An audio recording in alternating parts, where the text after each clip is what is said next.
Ear trauma is more common than many people realize, and it can quietly lead to long-term hearing loss if left unchecked. Trauma to the ear can happen in many ways.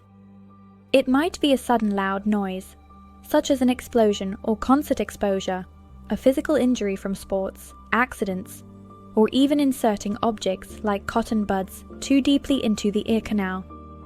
Over time, repeated minor trauma can also build up, especially if the ears are exposed to loud environments regularly.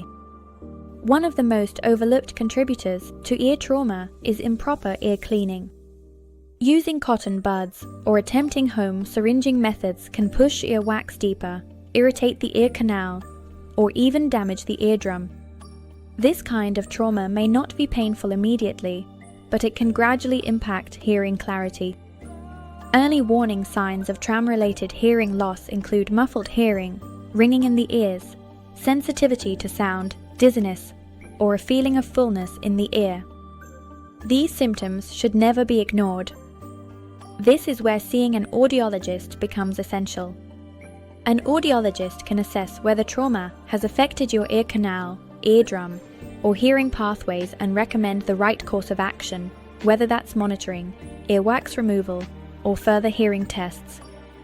At Hearing First Oxford, our audiologists use safe, modern techniques such as microsuction to examine and manage ear health without causing further damage.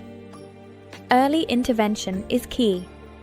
The sooner trauma-related issues are identified, the better the long-term outcome for your hearing. If you've experienced ear trauma, ongoing discomfort, or changes in your hearing, don't wait.